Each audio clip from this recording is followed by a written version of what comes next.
So if you're here this morning, you're in the middle of a trial, I want to start by just reminding you, God doesn't want to ruin you.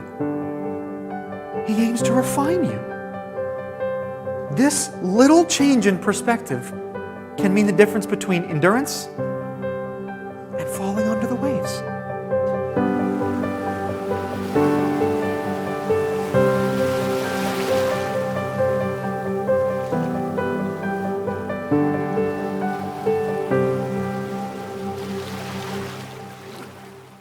Jesus said this. He promised it.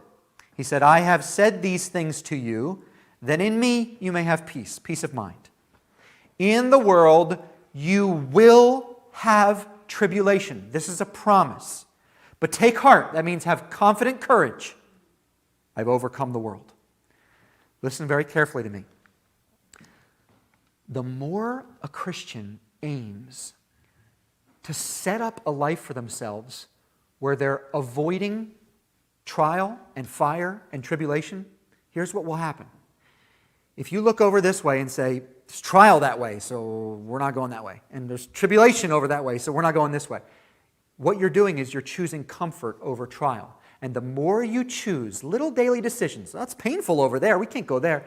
The more you choose little decisions, the more you will create a whole life where comfort becomes the God. And here's what will happen.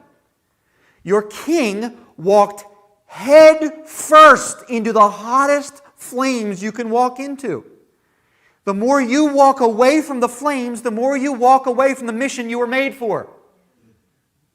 You were made to follow a king who walked into the fire. And if you want to follow the king, his kingdom, it says, is paved by the road of tribulation. You must not spend your life avoiding trial, or you'll spend your life avoiding the mission. It's that simple. Most important verse of the whole sermon. Look, look, look. Paul writes, no temptation, or many translations say trial. I want to read it to you with the word trial today, okay, for the sake of this sermon. No trial has overtaken you that's not common to man. We all go through this, part of a fallen world. God is faithful, and He will not let you be tried, tempted, beyond your ability. But with the trial, when it comes, He will also provide. The trial comes, the provision comes. One coin, two sides of it, that you may be able to endure it. This is what I believe the lesson is for Saul, as he's just getting, this little baby Christian's just been born. His name is Saul. He's just a baby. He's learning how to walk. You think the big apostle Paul? Not yet. He's just Saul. He's just been born. And God throws him right into the fire. Time to clean you up, boy. Got work for you to do. And so he needs to learn right away. Saul, I'm leading you into trial. And Saul, I'm also the one who will carry you through the trial. Saul has to learn this, or he's already done. He won't do squat for Jesus unless he learns, yes, Jesus, I'm going to carry a cross. And yes, you're going to carry me. That's how you endure trial. He will carry you. It's a promise. Why is it that sometimes the Lord puts us in a trial where our safety, our very lives are at risk? Have you ever asked, what could possibly be gained by a brutal killing? Have you ever asked that? Why such intense risk?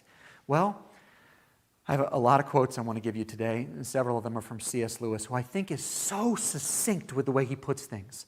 C.S. Lewis answered this question, why does he ever put us at such risk? In a way that I think no one did it better. Look what C.S. Lewis said. You never know how much you really believe anything until its truth or falsehood becomes a matter of life or death. Only a real risk tests the reality of a belief. Do you get his point? You can say you believe anything until your country's invaded and it becomes illegal to own one of these. When the trial comes, your beliefs are tested. Your faith is put into the crucible, and what comes out is a purified, real belief system. He's absolutely right. Saul was risking everything to follow Jesus. The people, his new family, who were helping him by lowering him down in a basket, they're risking everything to buddy with Saul. And so Saul would later go on, as the Apostle Paul, to say, this was the moment. This lowering me down in a basket was the moment when my life of risk and suffering and affliction would begin. If I must boast, fine. I'll boast of the things that show my weakness. The God and Father of the Lord Jesus, He who is blessed forever, knows I'm not lying. And now look where he finishes this whole journey of suffering. Look where it started for him. At Damascus, the governor under King Aretas was guarding the city of Damascus in order to seize me, but I was let down in a basket through a window in the wall and escaped his hands. All of his lifetime of suffering, he comes back, that was where it all started for me. This point where we're reading, that's when the fire was lit, he says. And that's where I learned to trust God. Through all this, there must have come a time. Put yourself in his shoes for just a moment. There must have come a time where Saul said, Jesus, why are you testing me like this? Aren't you God? Don't you already know how this is all going to work out? For goodness sakes, you planned it all. You wrote the beginning from the end. You know what my faith is made of. Why test me like this? C.S. Lewis again. Answer. Have you ever asked anything like that? What? Lord, haven't I learned enough? What more could I possibly have to learn? Anyone ever? I know a few of you have.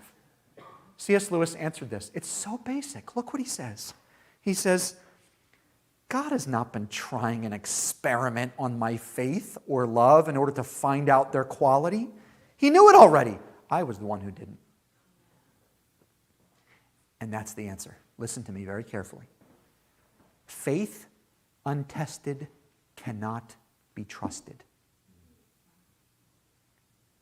You need to know the power of faith in Jesus, or it's not going to be worth much to you for the rest of your life. Your faith in Jesus can carry you through every trial. It's powerful.